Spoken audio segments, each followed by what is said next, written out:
je n'ai pas du tout aimé ce film. Salut tout le monde. Et pour faire court, je suis allé voir le Labyrinthe 3, le remède mortel. Bon, avant de vous dire à quel point j'ai adoré ce film, je vais vous présenter les acteurs principaux, en tout cas les personnages principaux de ce film, et vraiment les têtes d'affiche. Le premier personnage principal que vous connaissez tous parce qu'il a joué dans le Labyrinthe 1 et dans le Labyrinthe 2 est autre que Dylan O'Brien, que vous avez pu voir dans la série Teen Wolf, mais également dans le film American Assassin.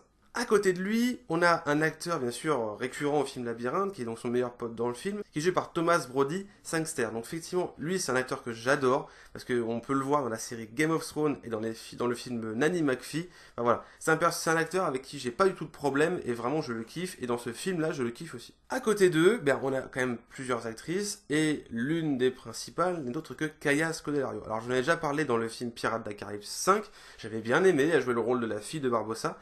Et malheureusement, dans ce film-là, c'est pas forcément un personnage que j'aime beaucoup.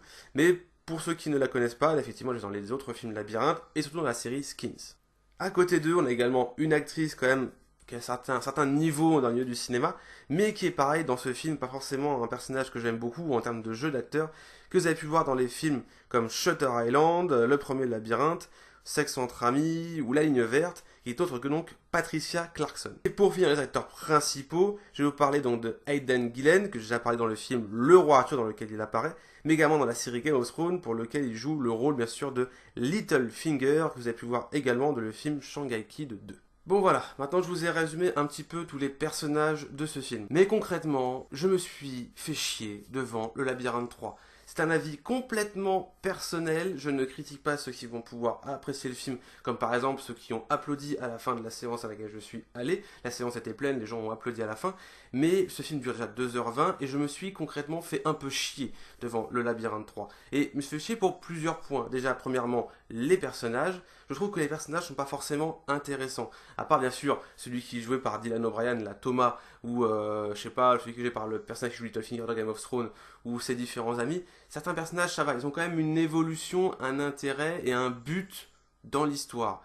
Mais certains personnages comme celle qui joue donc la fameuse Teresa là dans l'histoire, la pseudo-copine de Thomas mais qui les a trahis, qui est passée de l'autre côté, ce personnage-là, déjà je l'aimais pas dans les premiers films.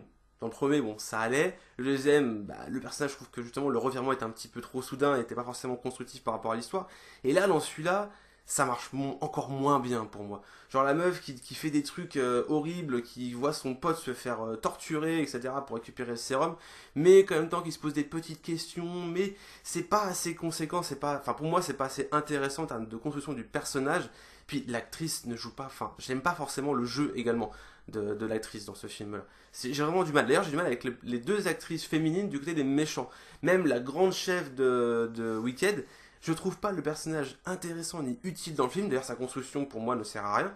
Et pareil, le jeu d'acteur n'est vraiment pas terrible. À côté de ça, bon, les acteurs masculins, et c'est marrant, hein, mais les acteurs masculins jouent quand même potentiellement bien. Il y a une évolution dans les personnages, même si certains ne servent strictement à rien. Je vais pas vous spoiler, mais il y a un retour d'un personnage dans le film qui est inutile à l'histoire, mais complètement inutile dans cette histoire-là. Donc effectivement, à part les personnages, ce qui est également important à savoir, c'est le scénario, qui pour moi n'est pas ouf. Il est intéressant dans le sens où effectivement, contrairement au premier ou au deuxième, c'était pas juste une suite, c'est d'aller rechercher quelqu'un qui est emprisonné, mais c'est ça en fait qui pose problème, c'est que tous les éléments qui sont autour, qui sont liés aux différents personnages, qui s'est passé dans les fameux 6 mois entre le 1 et le 3, enfin le 2 et le 3, les éléments justement de recherche des gosses, etc., pour les envoyer dans un endroit beaucoup plus sûr, là ne sont pas expliqués, ne sont pas... Enfin, ça aurait pu poser un élément beaucoup plus intéressant dans le film de nous l'expliquer. Pourquoi il s'est passé ça à tel moment, etc., etc.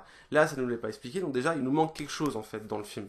Et puis, il y a des éléments dans le film, des personnages, des groupes de personnages, des pans entiers du film, en plus il est long, et des pans entiers du film qui ne servent à rien à l'histoire. Mais vraiment à rien. Honnêtement, j'ai fait... mais ça nous aide pas en fait. Enfin, le mec aurait pu ne pas être là, le personnage aurait pu ne pas être là, ne pas faire ce qu'il a fait à l'écran, ça n'aurait rien changé. Donc pourquoi vous nous le mettez là? Pourquoi il n'est pas intéressant en fait dans le film? Alors oui, vous allez me dire oui, c'est une adaptation. Mais il y a adaptation, et adaptation, là, au bout d'un moment, faut...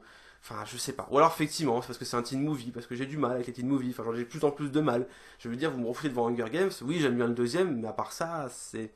Voilà, les teen movies, j'ai de plus en plus de mal, et surtout pour les teen movies qui ne font pas, qui se donnent pas à fond, qui se contentent juste du strict minimum. Et pour moi, avec ce film-là, il se contentait du juste strict minimum. Et de toute façon, ça, on le voit parce que par rapport à la cohérence des événements qui se passent dans le film. Les événements, il y a des trucs devant. J'étais devant l'écran et je me suis dit, mais ils sont sérieux? Ils font ça dans le film? Mais c'est pas cohérent. C'est pas cohérent déjà avec l'histoire. C'est pas cohérent avec les anciens films. Et c'est pas cohérent par rapport au film en lui-même. Enfin, il y a des scènes, j'étais devant, je me dis, mais non, non, les mecs, vous pouvez pas faire ça. Ça ne marche pas. Ça marche peut-être à l'écran, ça marche peut-être pour les gamins. Mais vraiment, c'est quand même un film qui se prend un minimum au sérieux. Il y a quand même des morts dans ce film et des choses comme ça. C'est quand même assez dur, certaines scènes. Faut quand même que la logique du film puisse suivre derrière, qu'il y ait un minimum de cohérence par rapport à l'ensemble, à la globalité du film. Donc, pour résumer un peu l'avis que j'ai sur ce film, il m'a déçu en fait. Je m'attendais pas forcément non plus grand chose. J'aimais bien le labyrinthe, je suis un peu déçu du labyrinthe 2, mais c'était intéressant. Mais je suis extrêmement déçu de ce film parce que pour moi il est trop long. Certains personnages ne servent à rien. Il y a des pans de l'histoire qui ne sont pas utiles. Et même la fin ne met pas en évidence une grosse remise en question. La fin est marquante, mais ils auraient pu faire largement mieux. Bon voilà, en tout cas, c'est tout pour ma réaction à chaud sur Labyrinthe 3. C'est un avis complètement personnel, c'est complètement subjectif, donc pour ceux qui l'ont aimé, tant mieux pour vous. Moi, je n'ai pas aimé le Labyrinthe 3, donc pour ceux qui sont un peu dans la même psychologie que moi au niveau des films, je ne vous recommande pas d'aller voir le Labyrinthe 3.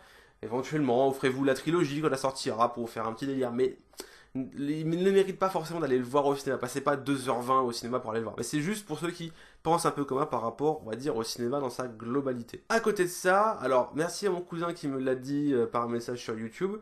La chaîne est enfin arrivée aux 200 abonnés. Et c'est vraiment un moment où ça va être très compliqué. Pour des raisons techniques, parce que ma caméra merde comme pas du tout. Donc là, pour vous dire, il y a la moitié de la vidéo qui s'est tournée avec mon téléphone. Je tiens non plus quand même à être un minimum franc avec vous. À côté de ça, j'ai également ma vidéo un Blu-ray, un film sur Predator à finir, parce que effectivement, j'ai encore beaucoup de plans à tourner, parce que comme je vous dis, ma caméra bug complètement, je trouve de devoir la changer. Donc concrètement, les plans sur Predator, ça va être compliqué de pouvoir en faire un maximum et pouvoir la tourner. Et bien sûr, pour venir sur 200 abonnés, je vous avais dit que je ferais la vidéo sur Civil War, Captain America, et donc refaire la première vidéo que j'ai faite et la refaire en version 2.0. Donc ce sera la prochaine vidéo que je sortirai en un Blu-ray, un film, mais peut-être pas non plus la prochaine vidéo que je sortirai tout court. Peut-être que je ferai une ou deux vidéos entre deux, genre une vidéo, comment dire, par exemple sur le trailer de Venom qui est sorti, qui est très intéressant, quand on aura beaucoup d'infos à la gueule, ou alors une vidéo sur justement update, Blu-ray, figurines, etc., etc. Donc la vidéo sur les 100 abonnés sera tournée, il n'y a pas de souci, mais ce sera sûrement peut-être pas la prochaine vidéo qui va sortir, parce qu'entre temps, voilà, sinon ça va me prendre un mois avant de la sortir, et enfin voilà, il faut quand même que je sorte des vidéos entre les deux, même pour moi, même pour vous au niveau de la chaîne. Donc voilà, si vous avez aimé cette vidéo, n'hésitez pas à liker, à partager et surtout à commenter, et à vous abonner si ce n'est pas déjà fait, c'est super simple, et je vous dis à la prochaine pour une nouvelle vidéo. A plus tout le monde.